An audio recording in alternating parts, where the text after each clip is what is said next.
The undying legacy of Angkor, the journey of the royal dances, the immortal soul of an empire.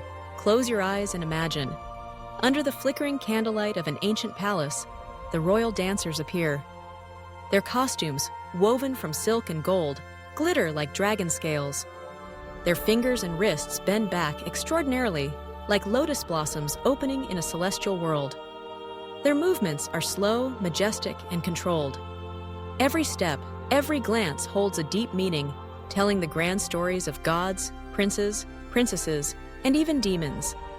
This is the captivating image of the art of court dance, a shared cultural heritage of three great nations, Cambodia, Thailand, and Myanmar. While today they each possess their own unique identity, their origins flow from a single deep historical river, a river that springs from the mighty Khmer Empire. But this is not a story of peaceful cultural exchange. This is a dramatic epic of how the soul of a fallen empire was reborn and spread through the very smoke and fire of conquest. Chapter 1. The Sacred Roots, the Fusion of India and Khmer Creativity. This history begins more than a millennium ago, during the golden age of cultural exchange. The early kingdoms of Southeast Asia, such as Funan and Chenla, opened their arms to the cultural currents from the Indian subcontinent. Along with Hinduism and Buddhism, Indian monks and merchants brought with them magnificent myths, especially the two great epics, the Mahabharata and the Ramayana. The story of Prince Rama, an incarnation of the god Vishnu, along with his faithful wife Princess Sita and the loyal monkey general Hanuman, quickly captured the minds of Southeast Asian kings and their people. This epic was not merely an adventure story. It provided an ideal model for a divine ruler, a Devaraja or god king, whose duty was to maintain cosmic order and virtue.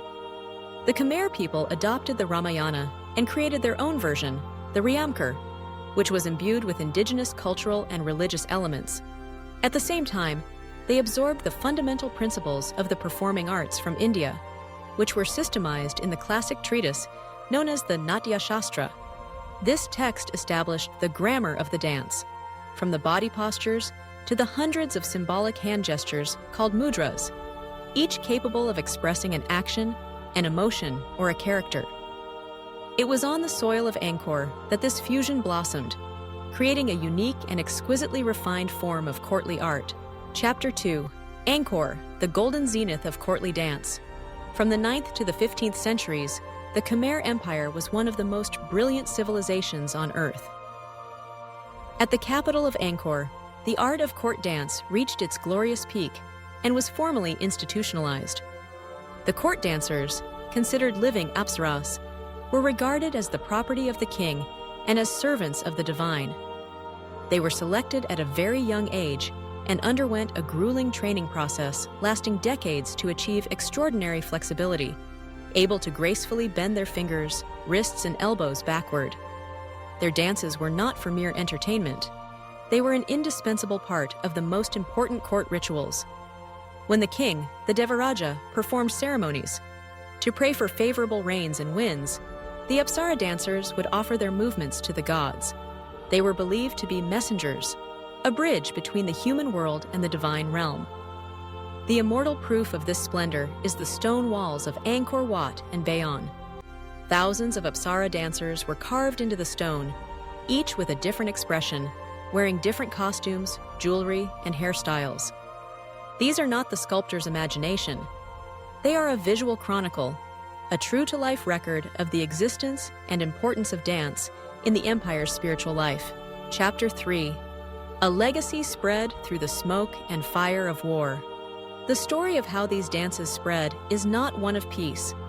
It is inextricably linked to the fall of one empire and the rise of others, a process of cultural transmission that was both tragic and powerful. From Angkor to Ayutthaya, the kingdom of Siam. In the 14th and 15th centuries, the Khmer Empire weakened. The Siamese kingdom of the Thai people to the west, with its capital at Ayutthaya, grew increasingly powerful. In 1431, the Siamese army, under the command of King Boro Marakathirat II, attacked and sacked the Khmer capital of Angkor. The great city was abandoned to be swallowed by the jungle. But the most precious spoils of war that the Siamese brought back were not gold and jewels. It was the living cultural heritage. They captured thousands of Khmer intellectuals and artisans, including an entire troupe of royal court dancers and musicians. These dancers, who carried within them the artistic legacy of Angkor, were brought to serve in the court of Ayutthaya. There, they were ordered to teach their refined art to the Siamese nobility. The Siamese enthusiastically absorbed it, but at the same time, they adapted it, increased its tempo, and developed it according to their own aesthetic and style. From the foundation of Khmer dance, the courtly art forms of Thailand were born and came to shine.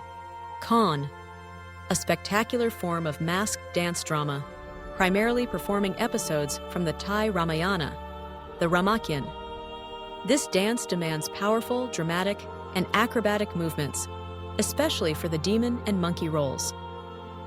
Lakhon Nai, a dance drama performed by the court's female dancers, focusing on more graceful, elegant, and subtle movements that express the inner emotions of the characters. From Ayutthaya to Burma, history repeated itself in a tragic cycle.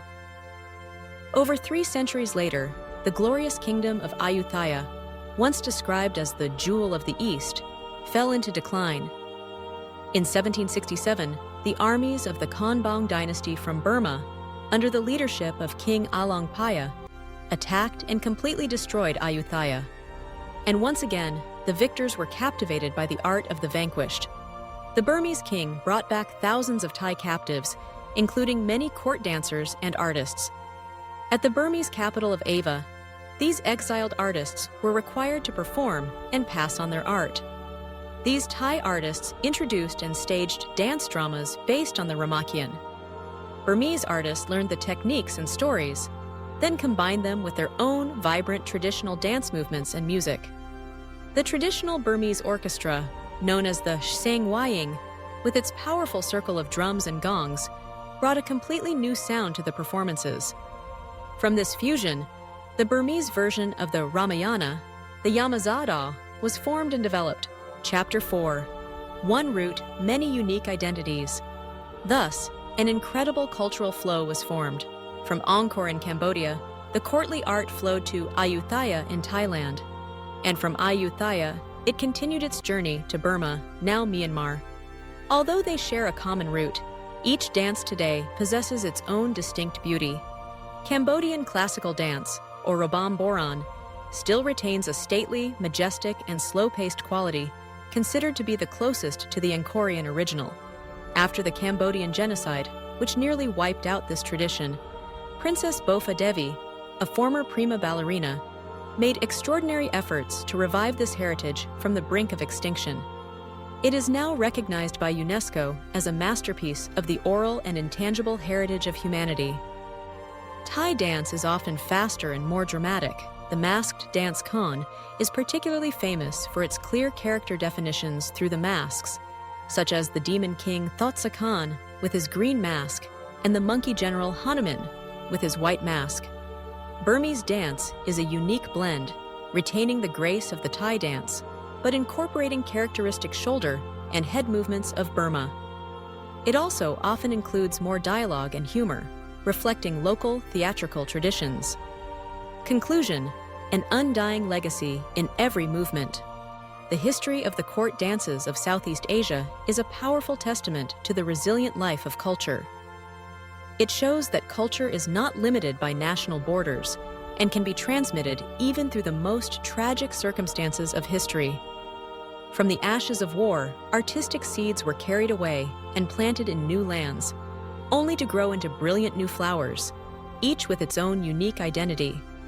Therefore, when we watch these royal dances, we are not just watching an artistic performance, we are witnessing the immortal soul of the Angkor Empire and the dramatic historical current that has bound 3 great nations together in a priceless, shared cultural heritage.